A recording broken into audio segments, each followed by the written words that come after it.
In 2022, he was one of the most powerful men in finance.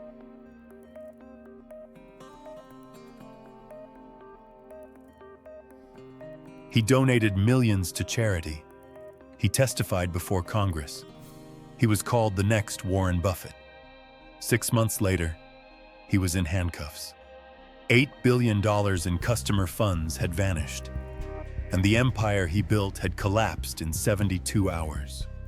This is the story of Sam Bankman-Fried, the man who convinced the world he was revolutionizing finance while secretly stealing from everyone who trusted him. Samuel Bankman-Fried was born in 1992 in California. His parents were both law professors at Stanford. He grew up in an environment of extreme intellectual ambition, where ideas mattered more than money, and where doing good in the world was the highest calling. He studied physics at MIT and graduated in 2014. But during college, he encountered a philosophy called effective altruism, the idea that you should maximize your positive impact on the world, even if that means making morally uncomfortable choices along the way. For Bankman-Fried, effective altruism became an obsession and a justification. If making money was the fastest way to do good, then making as much money as possible was a moral obligation. The ends justified the means, every time. In 2017, he discovered cryptocurrency trading. He found an arbitrage opportunity.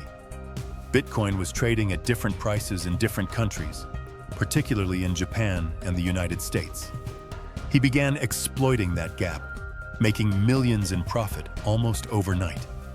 In 2019, he founded Alameda Research, a quantitative trading firm focused entirely on crypto.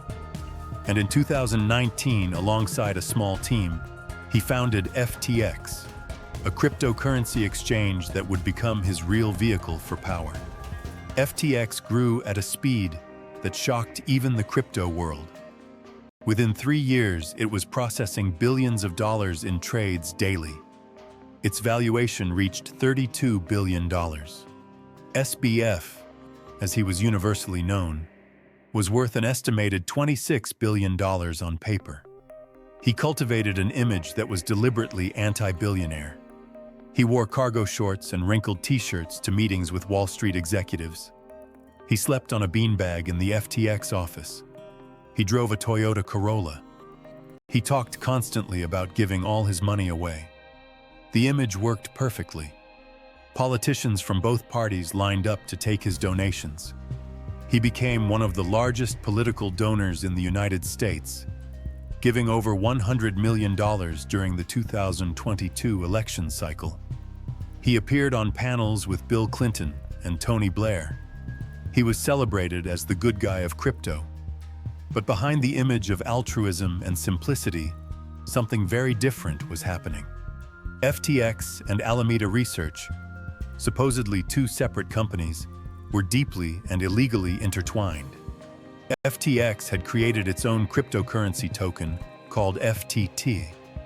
Alameda held massive amounts of FTT as collateral for loans. The problem: FTT had no real value outside the FTX ecosystem. It was essentially monopoly money that FTX had printed itself and was using to back billions in real debt.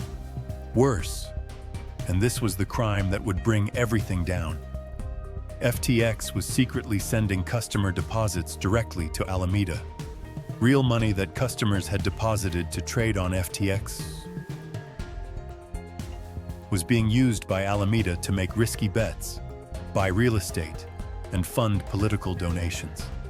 $8 billion of customer money, gone, used without permission, without disclosure, and without any realistic plan to pay it back.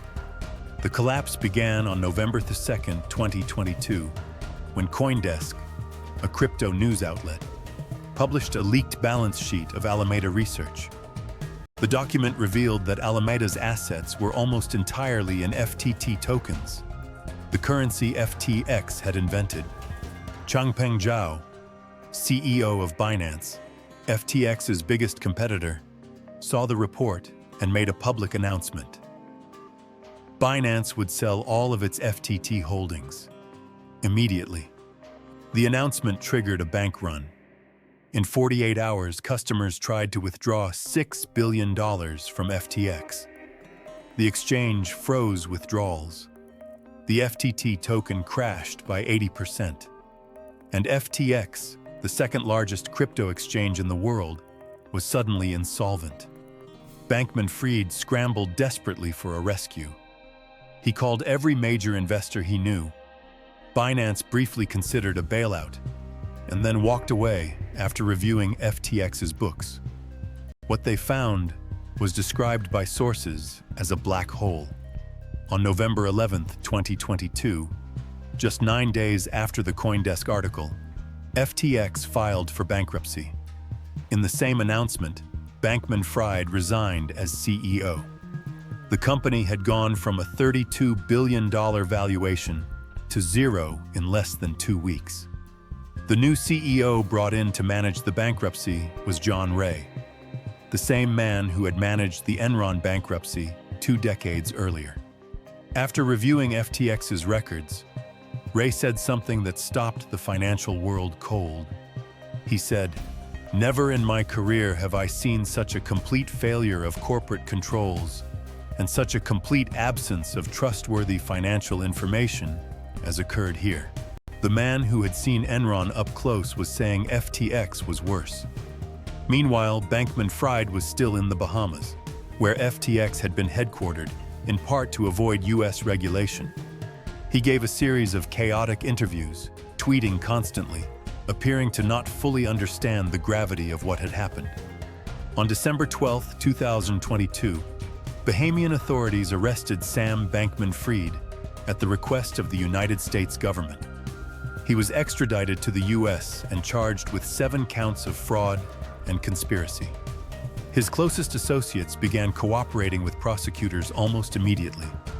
Caroline Ellison, CEO of Alameda and Bankman-Fried's former girlfriend, pleaded guilty and became the government's star witness. 2 other FTX executives followed. At trial, Ellison testified in devastating detail about how Bankman-Fried had directed Alameda to use FTX customer funds. She described spreadsheets, explicit instructions, a deliberate decision to take money that wasn't theirs and use it as if it were. Imaging, courtroom testimony, trial evidence, financial fraud evidence. Cena 27. Bankman-Fried took the stand in his own defense. He claimed he hadn't known about the full extent of the fraud, that it had been a result of poor risk management, not criminal intent, that he had made mistakes but had never meant to steal. The jury deliberated for 4 hours. On November 2, 2023, exactly 1 year after the CoinDesk article that started the collapse, Sam Bankman-Fried was found guilty on all 7 counts. In March 2024, he was sentenced to 25 years in federal prison. The judge noted that there was a risk of him committing fraud again if released. He was ordered to forfeit $11 billion. The victims of FTX numbered in the millions. Ordinary people who had deposited their savings on what they believed was a legitimate exchange. Retirees, young investors, people in developing countries who had used FTX because it offered access to financial systems they couldn't otherwise reach. Some of those customers have since been repaid as part of the bankruptcy proceedings, but only because the new management discovered that FTX's assets, frozen at the time of collapse, had appreciated dramatically as crypto prices recovered.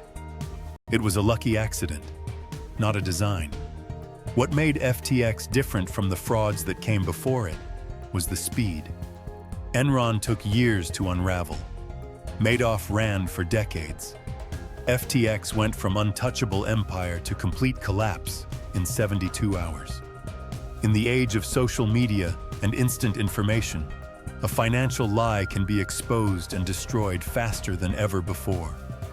But what made it the same was the human element, a charismatic leader, an aura of trust, a story people wanted to believe in. And underneath it all, a ledger full of numbers that didn't add up. Sam Bankman-Fried didn't just steal $8 billion. He stole the credibility of an entire industry at a moment when it was trying to prove itself to the world.